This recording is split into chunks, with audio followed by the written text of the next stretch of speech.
Olá, olá pessoal. Olha, é uma alegria muito grande estarmos aqui para discutir um tema extremamente importante. E o convidado de hoje é uma sumidade no assunto. Não só um tremendo escritor, mas é um amigo. O Evandro, o doutor Evandro, ele é teólogo, filósofo, filólogo, né, e terapeuta. Já ajudou centenas e centenas de casais e famílias.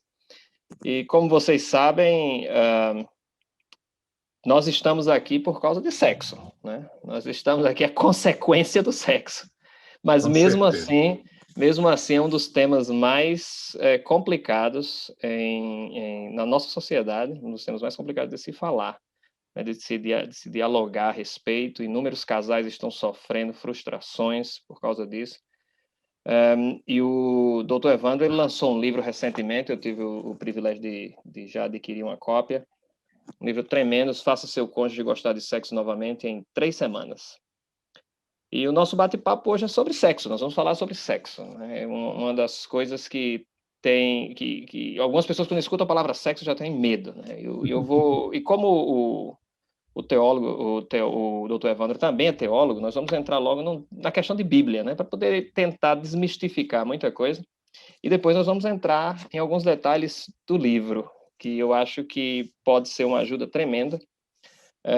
Eu sei que algumas pessoas têm vontade e necessidade de adquirir o livro, mas têm vergonha de comprá-lo. Então, eu acho que aqui essa conversa vai ajudar a desmistificar muitas coisas para que essas pessoas deixem esse medo de lado e resolvam seus problemas e sejam felizes. Então, o doutor Evandro, o apóstolo Paulo, ele, numa das suas cartas, ele até fala sobre o perigo da abstinência sexual de um casal, né? É verdade.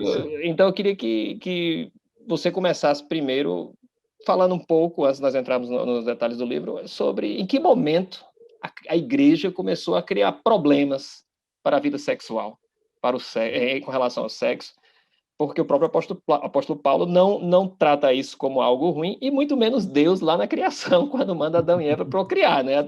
Não havia outro método, até onde eu sei, só havia um, chamado sexo. Então, por favor, Evandro, muito obrigado pelo seu tempo e, por favor, nos ajude nesse tema. Tá ok, doutor Rivelino. Para nós é um prazer estarmos aqui para falar sobre esse tema tão importante, como você falou, né? Que sem ele não estaríamos aqui, né? Seria impossível estarmos aqui. Bem, é muito curioso quando a gente analisa esse tema a partir do Antigo Testamento, né? E como, através da história bíblica, ele foi tendo momentos de evolução na compreensão e momentos também de recuo, né? Isso aí é muito interessante. É curioso que a primeira vez que a Bíblia menciona o sexo, né, capítulo 4 de Gênesis, usa usando um eufemismo, né?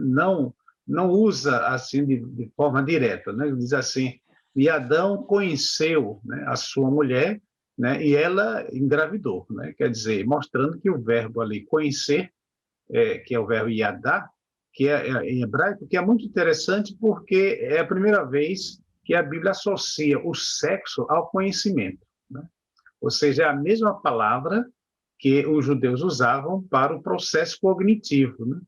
E hoje a gente sabe, com os estudos no campo da psicologia, como é importante a questão do conhecimento em uma relação sexual. Então, começa por aí. Então, no desenvolver do Antigo Testamento, a gente percebe que existe uma elasticidade. Há momentos em que o sexo ali é algo assim tão natural que chocaria qualquer membro da igreja hoje, né? Como, por exemplo, os patriarcas que tinham mais de uma mulher, né? Como a história de Judá, né? Que estava ali deprimido e saiu e foi encontrar uma prostituta, né? E como isso era lidado muitas vezes, né, de forma natural e às vezes de forma também moral, né? Então, isso aí é muito interessante de acordo com o contexto. Só com o código mosaico é realmente que as coisas ganham assim aquilo que Freud chamava, né, do processo civilizatório, né, que ele achava que era uma coisa negativa, né, porque para nós é algo positivo, né? E com Moisés, sim, aí Moisés coloca alguns princípios normativos na prática do sexo.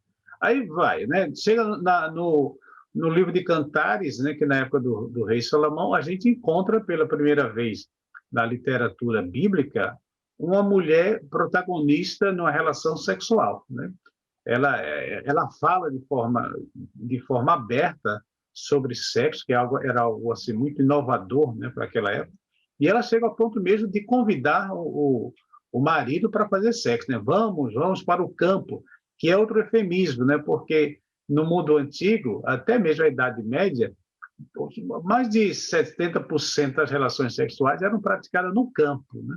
Porque as casas não tinham a privacidade que se tem hoje, portas bem, as paredes bem definidas, né? Então muita gente morava em tendas e o sexo era praticado nos campos, né? E ali ela convida, né? Vamos para o campo, vamos fazer amor, né? E ali te darei amor, ou seja, é também o curioso que é uma das primeiras vezes que o sexo é associado com fazer amor, né? E a gente usa muito hoje, né? Fazer amor, mas a Bíblia já falava dessa relação do sexo e fazer amor. Outra coisa também curiosa, doutor Rivelino, é a relação metafórica entre o comer e o ato sexual, né? Lá no livro de Provérbios a gente já percebe essa metáfora, no livro de Cantares a gente também vê isso aí. Na literatura rabínica existem várias passagens onde os rabinos fazem essa associação teológica entre o ato de comer, né, e a relação sexual. E como eu sou filólogo, eu já fiz, com a sua ajuda, por sinal, uma pesquisa sobre como outros idiomas modernos, né, encaram essa questão do ato de comer com o ato sexual, que prevalece, né? Ainda hoje, pelo menos em vários idiomas modernos, ainda prevalece. E como você falou, na época do apóstolo Paulo já estava nascendo uma filosofia pagã, onde se colocava a santidade do corpo dependendo da abstinência do sexo, né? Então, quanto mais santo você tivesse, menos sexo você iria praticar, que é uma coisa que vai perdurar durante a Idade Média, né? Embora houvesse a questão do celibato, não fosse só por isso, né? Tem as questões financeiras por trás disso, mas teologicamente havia essa ideia, né? Essa ideia. Então, o texto que você menciona de Paulo é muito interessante porque Paulo ele diz o inverso, né? Ele condena a abstinência. Ele, se tiver de separar, que seja por um breve período do tempo, com consentimento mútuo, né? E que esse tempo seja dedicado à oração, né? Porque o restante vocês estão livres. Então, só para fechar aqui esse bloco, e é curioso também que um dos primeiros mandamentos, né, mitzvah, né, como se diz em hebraico, é acerca do sexo, né? Crescer e multiplicar, que é outro eufemismo bíblico, né? E como é que a gente vai crescer e multiplicar sem o ato sexual? Ou seja, transe, né? Tenha um prazer na relação sexual, é um mandamento de Deus, ou seja, você praticar o sexo dentro dos parâmetros de um casamento, você está cumprindo um mandamento de Deus. Pô, muito interessante. Evandro, obrigado mais uma vez por isso. E eu sei que você tem um outro livro onde você entra nesses detalhes ainda Exato. da questão. É um livro bem mais profundo, muito bom para teólogos e para estudantes de línguas e quem tem interesse por história. Eu recomendo, acho que você vai lançar em breve esse novo livro, que você já havia trabalhado antes. Exato. Mas esse livro aqui ele é muito mais prático, tá certo? Esse livro exato. aqui, É um manual. esse daqui é o livro para quem está entrando na briga, né? Isso aqui é o Street Fight, não é das coisas muito filosóficas. Aqui vai direto para o tema. E você menciona que nos Estados Unidos há uma pesquisa mostrando entre 10% e 20% dos casais não têm sexo. Eu estava até lendo um outro livro recentemente sobre essa questão, em que muitos casais, ambos os lados sofrem com isso, mas não têm coragem de conversar a respeito. Certo? Então, eu queria saber se esses 10, 20%, se essa estatística se aplica ao Brasil também, e quais são as principais razões que levam a essa queda na intensidade do ato sexual dentro do casamento, com o passar dos anos. Aqui no Brasil, logicamente, que os percentuais não são os mesmos por se tratar de um país latino, né? Somos latinos, então já temos uma sexualidade, até questão do clima, muito mais ativa do que os americanos. Mas nós estamos tratando de uma sociedade americana extremamente erotizada, né? Quer dizer, se uma sociedade erotizada, que aqui é um ponto também interessante, né? Que o excesso de erotismo é o inimigo da libido, né? Por incrível que pareça, né? Então, a ausência do erotismo é o inimigo também da libido. Você não pode, a gente percebe isso aí nas pesquisas arqueológicas, né? Achados que desenhos, né? Que esculturas tratando da sexualidade como um estímulo, né? É algo muito antigo, né? Nós somos os seres extremamente visuais no que diz respeito à sexualidade. Então, o percentual é diferente, mas existe um instituto que fala sobre sexualidade em São Paulo que mostram dados semelhantes, né? Por incrível que pareça. Saiu até uma matéria em uma revista aqui de circulação nacional, dizendo que, atribuindo, por incrível que pareça, né, o casamento como a morte do tesão, né? O título era esse, né? O casamento como a morte do tesão, né? E o autor mostrava, né? Defendia, era um desses aí teóricos liberais que acreditava que o casamento é o responsável pela morte da libido, né? Do desejo, da tesão no casamento. Eu particularmente não acredito nisso, né? E eu acredito que, como você falou, como eu falo aí no livro, existe toda a crise, né? Isso pesquisas mostram, né, que desde os fenômenos naturais, né, mesmo aqueles elementos mais físicos, né, eles mostram que antes de ruírem, né, um prédio, por exemplo, antes de ruir, eles mostram sinais, né? Em pesquisa realizada na França, eles falaram que, na verdade, é como se a natureza falasse, né? Literalmente falasse. Um prédio, já foi mostrado que ele fala. Antes dele cair, ele fala, né? Ele se comunica, dá sinais claros que vai cair, né? de sinais que vão cair. Então, e no casamento, quais seriam esses sinais mais então, claros? o primeiro, por isso que nós falamos assim que é uma terapia do toque, porque o primeiro sinal é o distanciamento físico, entendeu? O distanciamento. Quando você começa, né, a não sentir falta do toque do outro, né, ou começa a evitar o toque do outro, é que alguma coisa está errada, né? Então, na entrada do século XX, nas primeiras décadas do século XX, nos Estados Unidos, os pesquisadores no campo da psicologia behaviorista, né, que é a pesquisa em torno do pensamento, do comportamento, que é uma reação à psicanálise, né? O behaviorismo, eles acreditam que a gente, para mudar o comportamento, não precisa saber nada da mente. Não quero saber o que está dentro da sua cabeça, quero saber o que está no seu corpo, né? Então, eles eram um pouco mecanicistas, né? Então, essas pesquisas que receberam o nome de teoria do afeto, né? Teoria do afeto, elas mostraram o seguinte, que tudo aquilo, doutor Rivelino, que você toca, você se apega. Olha que coisa interessante. Tudo que você toca, né, você se apega. O seu cérebro Desculpe processa isso aí. interromper, mas no mundo dos negócios, essa é uma técnica muito comum. Então, o vendedor, ele entrega o objeto nas suas mãos para testar. Teste, leve para casa e teste. 90% dos clientes não conseguem mais devolver o produto. Isso aí já é um bom dado para o próximo livro. Exato. Já é um bom dado. Então, isso aí é muito interessante, porque tudo que você toca, e depois eles perceberam que isso se aplica no dia a dia, né? No computador que você usa todo dia, no seu carro, né? No toque do meu carro, a gente diz assim. Então, foi mostrado que tudo aquilo que você toca se apega, né? E aí tem uma frasezinha lá do Pequeno Príncipe, do clássico, né?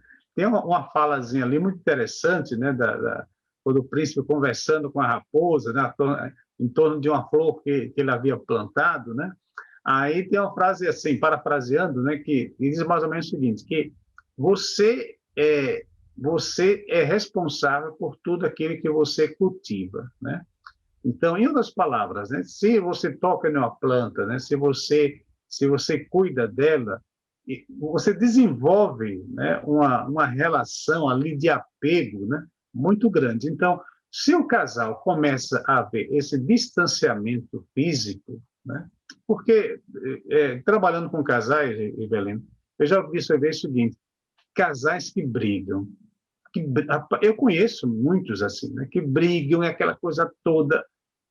Quanto tempo casado? 20 anos. Quanto tempo casado? 30 anos. E eu, durante muito tempo, eu ficava pensando, mas como é que pode isso, né? Mas a questão é que eles eram bem resolvidos na cama, né? Eram bem resolvidos na cama. Ou seja, apesar de toda a divergência que havia externamente, e às vezes um casal são muito amigos, né? Não brigam, né? Aquela coisa toda cordiais, espirituais, como você vê, e aquele distanciamento na intimidade, né? Esse distanciamento. Então, o primeiro passo é esse: você começar a se afastar, como diz Paulo, né? Esse afastamento dos corpos, né? Você não sentir falta mais do toque do outro e até mesmo evitar, né? Isso é uma evidência de que alguma coisa não está indo bem, né? Uhum. E você, no seu livro, o subtítulo é o poder terapêutico do toque erótico afetivo. Então, a sua tese, né? A sua tese aqui, que dá para se aprender em poucos dias ao ler o livro, é relacionada a esse toque, é voltar ao toque. Mas algumas pessoas vão comprar o livro e ainda tem que esperar. Às vezes o correio demora a entregar e o cara não pode esperar esse tempo todo. Então, por favor, explica aí de uma maneira mais simples, antes do livro chegar, o que é esse toque erótico? O que é? Simplesmente chegar, bater no ombro da esposa todos os dias, É apertar a mão porque, dela? O que é esse toque? porque observe bem, tocar, a gente toca, né? Nas pessoas, a gente toca na esposa de alguma forma. Não é apenas desse toque generalizado, né? A gente coloca esse nome de toque erótico afetivo, por quê? Porque você vai tocar, mas no seu cérebro você tem que ter uma estratégia, né? Você não vai ser um toque. É como aqueles momentos que a gente começou o enamoramento, né? A gente não tinha estratégia na mente, né? A gente vai se aproximar, né? A gente vai chegar, oh, tudo bem, né? Dar aquele beijinho de lado, né? Ou seja, a gente tem Vai todo. cheiroso, vai bem arrumado, né? Tem tudo Exato, isso. entendeu? Tem toda uma estratégia, não é chegar assim e tocar, né?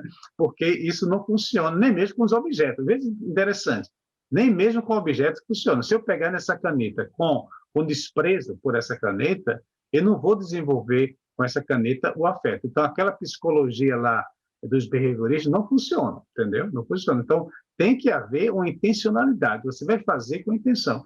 Então, no livro eu coloco o seguinte, que a gente chama assim da liturgia do cotidiano, né? Todos nós temos uma liturgia, horário para se acordar, horário para comer, horário para dormir, a gente tem os nossos horários, né? Cada família tem o seu, né? E introduzir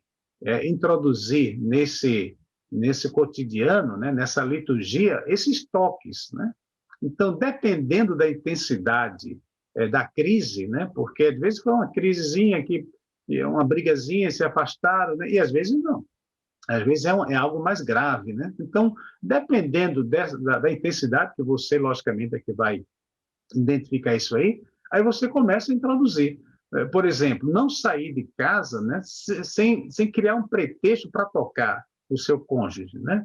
Oh, amor, estou indo, né? Então, se aproximar, mesmo que a pessoa esteja arredia, né? Ela esteja ferida, porque quando a pessoa está ferida, ela fica evitando o toque, mas você chegar pelo menos colocar a mão na pessoa, né? Pelo menos colocar a mão no ombro, colocar a mão na cabeça.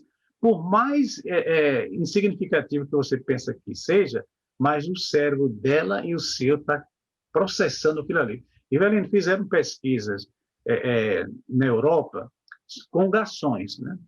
Com garçons, que eu achei muito interessante essa pesquisa. Que os garçons, que quando vinham trazer a conta, né, além de entregar a conta, tocava no ombro dos clientes, eles recebiam uma gorjeta maior, né? Então, os pesquisadores ficaram intrigados com isso, mas por quê, né?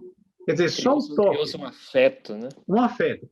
Aí, uma coisa ficou mais marcada ainda. Eles fizeram essa pesquisa e pediram para que os garçons, ao invés de dar um toque, dessem 2 toques. Aumentou mais, entendeu? Então, é uma coisa que realmente é científico, né? Agora, veja, se isso funciona com pessoas estranhas, né? Então, no relacionamento vai funcionar, aliás, vai funcionar, não, tem funcionado, né? Tem funcionado com os casais que a gente tem falado. Então, esses toques, né? Você chegou à noite em casa, né? procure também cumprimentar mesmo um aperto de mão, não perder esse toque físico. Eu falo também que, às vezes, quando você for dormir, dependendo da situação, mesmo que o clima não esteja bom, né? Porque eu sei que tem momentos que você vai tocar no ponto que vai para lá, rapaz, mas deixa a pessoa dormir. Olha que coisa interessante, né? Isso aí também pesquisa. Deixa a pessoa dormir e quando ela estiver dormindo, você vai lá e passa a mão na cabeça da pessoa, né? Passa a mão em alguma parte do corpo. O cérebro vai desconstruindo, é muito interessante. E o cérebro é uma coisa maravilhosa, é ali onde nós somos gênios e idiotas, está tudo ali, né? Então, essas pequenas coisinhas vai destruindo vai fazendo com que aquele relacionamento que estava em crise seja restabelecido aos poucos, né? Não é uma coisa assim que acontece, né? Isso é importante ter em mente para o leitor, para a pessoa que vai comprar o livro, que um relacionamento que passou anos sofrendo um processo de deterioração, como se diz, de queda, exato, de problemas, ele não se resolve em um dia, né? Você tem que se conformar que tem um processo a se fazer aí. E o passo número 5, você diz o toque com elogios, né? Isso me lembrou um clássico do mundo da administração. O livro se chama O Gerente em 1 Minuto. Eu já li faz muitos anos, mas eu já li, né? E é interessante que ele menciona isso. Ele é um autor cristão. Não é do Og Mandino, mas é um autor cristão. Esse cara, ele tem outros livros, esse autor tem outros livros interessantes, mas esse daí que foi o que lançou, né? Foi o primeiro best-seller dele. Ele menciona essa questão quando você vai falar com o seu subordinado, em que você explica o que não deu certo, o que não foi bom, e você então termina com um elogio e toca no ombro dele. Isso é interessante, tipo assim, eu estou te dando, eu confio em você, certo? Eu acredito no seu potencial. E isso é importante você mencionar isso no passo número 5, né? O toque com elogio. Que isso significa também, na minha visão, que o cônjuge que tomou a decisão, não, eu não quero que meu casamento vá para o lixo, eu quero salvar meu casamento, eu quero ter uma vida sexual ativa, eu quero ter uma vida feliz e quero proporcionar isso à minha esposa ou ao meu esposo. Ou seja, a pessoa tem que estar disposta a mudar. E você menciona no livro a síndrome de Gabriela, né? E o que é essa síndrome de Gabriela? Isso aí foi o Dorival Caymmi, né, que imortalizou a personagem criada aí por Jorge Amado, né, da Gabriela, né? E na música dele tem uma frasezinha que ele usa, né? Diz assim: eu nasci assim, né? Eu sou sempre assim, eu serei sempre assim, eu sou Gabriela, né? Aí eu não mudo, né? E quem quiser que aceite. Exato, né? Quem quiser que aceite, né? E é curioso, né? Porque no relacionamento conjugal a gente percebe o seguinte, que existe uma necessidade de a gente aceitar o outro como o outro é, né? Mas existe também uma necessidade, né, de nós, cônjuges, assumirmos a decisão de querer mudar, né? Eu estou trabalhando em um outro livro que o título é o seguinte, né? Me aceite como eu sou e eu serei o que você quiser, né?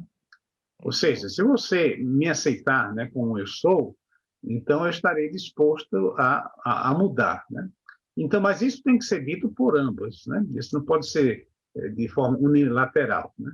Então, como você falou, tudo tem a questão da vontade, né? A Piaget, né? Você está bem pertinho aí da Suíça, né? O Piaget, que foi um grande educador e trabalhou também no campo assim da psicologia, embora fosse um biólogo, né? E ele dizia uma coisa que eu uso sempre nas minhas falas. Ele diz assim: onde há boa vontade, sempre haverá um caminho, né? Então, onde tem a boa vontade, quando o casal diz, não, eu quero salvar meu casamento. Porque se você diz, eu não, basta, eu não quero, né? Então, realmente fica, até para Deus, né? A Bíblia mostra, né? Aliás, você lembra de alguns milagres que Jesus perguntava assim, queres, né? Queres ser curado, né? Quer dizer, se Deus pergunta para nós se queremos, né? Então, isso mostra que a vontade, ela é realmente é importantíssimo nesse processo, né? E é um investimento muito importante, né? E é o mais importante. Você entrou num casamento, você tem filhos, e se você tem filhos, tem mais uma razão para amar o seu cônjuge, né? Tem uma frase muito interessante que eu escutei há muitos anos que dizia: o maior presente que um homem pode dar aos seus filhos é amar a mãe deles. E Então, eu sei até o livro desse aí, viu? É o livro para você que quer ser homem de verdade, alguma coisa assim, né? é, O título do já não, livro, né? já não lembrava. É, E eu gosto muito desse livro. outro ponto, assim, entre os vários passos, né, os 21 passos que a pessoa pode tomar, ou seja, em 3 semanas o problema está resolvido. Se a pessoa seguir os passos, tiver consciência de que precisa vencer a síndrome de Gabriela Exato, e, exato. e passar por isso, mas uma das coisas que nós podemos começar imediatamente, antes mesmo de receber o livro, é evitar o sempre e o nunca, que Ah, todos nós sim, fazemos. Isso sim, daí, sim, sim. eu acho que é uma das coisas mais difíceis de se evitar é você conseguir segurar a língua e não falar, você sempre faz isso, É, né? Ou você nunca faz isso. O que é que você porque tem mais a dizer? eu tenho uma especialização que eu fiz sobre neurolinguística, e aí a gente aprende o poder das palavras, Evelyn, como às vezes a gente não tem noção do poder das palavras. E a Bíblia, na verdade, já mostra isso, né? A Bíblia é uma das poucas. Na literatura mundial, os linguistas dizem que é só na Bíblia e uma tribo africana, que eu não sei o nome, que mostra a criação através da palavra, né? E é uma tribo africana próximo de Israel, né? Quer dizer, possivelmente deve ter algum contato com essa tradição de Israel da criação através da palavra. Eu não sei se você lembra de uma frase que aparece lá nas Mil e Uma Noites, né? que na verdade é uma frase aramaica, mas que criada por judeus, né? Se acredita que era uma frase dos cabalistas judaicos, né? Judeus cabalistas, que é a frase que diz assim: "Abra cadabra", né? Exato. Abra cadraba, né? Que a gente fala assim nos filmes, né? Abra cadabra, né? E muita gente não, já ouviu isso em desenho animado e não sabe o que é aquilo ali, né? É uma expressão aramaica que significa eu falo e algo acontece, né? Uhum. Então, por isso que a frase era dita, né? Não sei se você lembra de desenho e filmes, de alguém perto de uma caverna, né? Que quando ele dizia isso, aí a caverna se abria, entendeu? Exato. A caverna se abria. Então, isso é muito interessante porque eles já sabiam o poder da palavra, coisa que a ciência tem descoberto recente, né?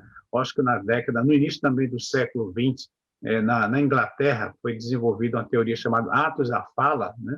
Onde os teóricos perceberam que a palavra ela tem um poder até mesmo de modificar a vida da pessoa, a palavra, né? É quando um juiz ou um padre ou um pastor diz assim: eu vos declaro marido e mulher, então esses teólogos dizem: olha, perceba que uma frase muda o seu status perante a sociedade, né? Quando o juiz diz, né, que você está condenado, né, também você muda completamente o seu estado. Então, se isso é verdade nas relações sociais de forma geral, isso é mais verdade ainda na micro, né? No micro universo que é a nossa casa, né? Esse cuidado que a gente deve ter com as palavras, né? Evitar esses termos, né? Que todos nós eu já fiz isso muitas vezes, né? E nos últimos anos eu tenho aplicado isso. Quando eu falo isso, ou quando minha esposa fala, a gente corrige, né?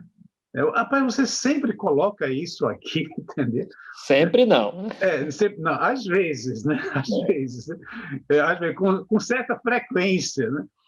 Por mais incrível, alguém poderia dizer, mas isso é uma bobagem. Não, não é bobagem, né? Porque, às vezes, e sempre tem uma conotação muito diferente e o cérebro está registrando isso, né? O cérebro está Exato. registrando. Então, a gente evitar essas coisas, né? Fazer com que a pessoa perceba que você erra, né? Mas você não erra completamente e de forma repetida naquele mesmo erro, né? E mesmo, veja que coisa interessante, e mesmo que se for verdade isso, o fato de você não repetir isso, você já está contribuindo muito, entendeu? Porque eu aprendi uma coisa, viu, Rivelino, embora eu seja teólogo, né, seja cristão, né, Mas existem momentos na vida do casal que o mais importante não é a verdade, né? E sim a paz, a felicidade. E determinadas coisas, né? Se nós, no casamento, resolvermos dizer a verdade, nada mais do que a verdade, 24 horas por dia no casamento, você vai destruir o seu casamento. Não, mas você está promovendo aí a dizer a mentira? Não. É simplesmente não dizer a verdade, né? Porque Não precisa dizer tudo, né? não precisa dizer tudo. Até Jesus evitou, né? Ele disse, eu não Exato, posso porque, dizer por tudo exemplo, agora. né, a mulher tem os filhos, né, com o passar do tempo, né, ganha uns quilinhos. Você não é cego, né? Claro que você está vendo, né? Você está vendo aquela situação ali, como essas mutações naturais, né, do tempo, né? Essas marcas, como dizia o Padre Vieira, essas marcas do tempo, né? Você está vendo, né? Mas é o tipo de verdade que não vai ajudar em nada, né? A sua esposa também está percebendo que, com o passar do tempo, né, você não tem mais aquela rigidez peniana que você tinha quando. Mas dizer isso para você abertamente não vai ajudar nada, né? Então, buscar um mecanismo, né, que possa suavizar aquela situação. Por exemplo, se você está percebendo que sua esposa ou seu esposo, né, está ganhando peso, amor, vamos fazer uma caminhada, né? Vamos sair para caminhar, entendeu? Eu estava pensando a gente entrar em uma academia, o que você acha? Às vezes você não precisa, entendeu? Então, são aquelas pequenas atitudes, né, que suavizam e a verdade, né? A verdade, veja, a verdade é colocada em prática sem ser pronunciada, porque em determinados momentos realmente não ajuda muito, né? Não ajuda muito. Eu percebi também, por exemplo, em discussões de casais, né? Discussões de casais. Durante muito tempo, né? Assim, nos primeiros anos de casado, até mesmo pela minha formação de filosofia, a gente quer ganhar no argumento, né? A gente, Exato. quando entra numa briga, a gente usa... E com o passar do tempo, isso se torna pior ainda, né? Porque a gente que gosta de estudar, a gente tem argumento, né? Então, vai discutir, aí vem os argumentos surgindo na mente, aí você ganha a discussão, né? Aí eu fiquei pensando, poxa, uma vez eu ganhei a discussão com minha esposa, né? Ela ficou lá, amuada, chorosa. É esse o troféu, né? É esse troféu que a gente quer, né? Quer dizer, ganhei, né? Ganhei a discussão e perdi o afeto, né, do meu cônjuge e tal. Então, são coisas que... E perdeu uma noite que E, poderia ter sido muito boa, né? e perdeu uma noite de prazer, entendeu? Exato. Uma noite de prazer. Olha o que você ganhou. Parabéns, né, pela sua vitória. Parabéns. Então, Evandro, nós estamos, infelizmente, não dá para falar muito tempo, né? Já estamos É com mais de verdade, é verdade. 30 minutos, mas só deu para a gente comentar dois dos passos, né, que o seu livro contém. Eu faço um apelo aos casais aqui, tá certo? Se você está enfrentando problemas no casamento, leia o livro. É um investimento que você faz para a tua família, para o teu futuro. A editora Opção, que lançou o livro, fez um tremendo trabalho. Tenho que parabenizá-los realmente. Então, é de uma qualidade incrível o material. Eu fiquei impressionado com o material que foi produzido. Vale a pena adquirir esse livro e investir na tua felicidade, na tua alegria. Então, Evandro, eu queria te parabenizar mais uma vez pelo tremendo trabalho. É uma obra que precisa ser lida, precisa entrar nas casas dos nossos amigos, dos nossos irmãos na igreja. Infelizmente, nós temos uma visão romantizada, tanto do casamento como da igreja, Exato. e às vezes mentimos para nós, achando que está tudo bem, e nós sabemos que não está. Principalmente quem é líder na igreja sabe dos problemas, e o seu livro vem ajudar a acabar com isso. E famílias felizes, saudáveis, criam igrejas saudáveis. Então, Com nós temos certeza. que trabalhar nisso, e esse ponto é importante. Então, por favor, faça para você mesmo, para a sua esposa, para o seu esposo, para os seus filhos, um favor, adquira o livro, estude a respeito, e que Deus vos abençoe ricamente. Obrigado mais uma vez, Evandro, que Deus continue te abençoando no teu trabalho, nos próximos livros também. E nós estamos abertos aí para receber também perguntas, né, e Com comentários. certeza. Aqui embaixo também no link tem o contato do Evandro, e por favor, entre em contato. E se, obviamente, o livro ainda não resolveu o teu problema, eu tenho certeza que o Evandro pode ter uma discussão com você direto, ou com o Com casal. certeza, com certeza. Não O sei se livro você já quer. está disponível pela Amazon, né, tanto em formato digital como também no físico, né? E eu gostaria de finalizar aqui a nossa fala dizendo que este livro, Rivelino, não é apenas o fruto de pesquisa, e não é apenas o fruto de terapias, é o fruto também de experiência pessoal, né? Porque eu também já passei por fase de abstinência sexual e eu sei na pele o que é isso. Aliás, foi até um dos motivos de eu ter resolvido colocar no papel isso aí. Então, adquirindo esse material, você não está adquirindo apenas informação apenas. Você está adquirindo também uma história de vida que está ali presente nas entrelinhas.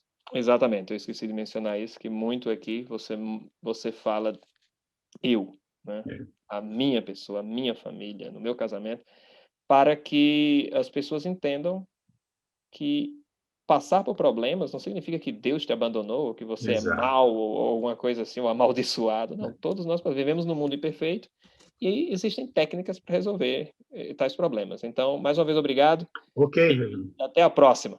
então um abraço.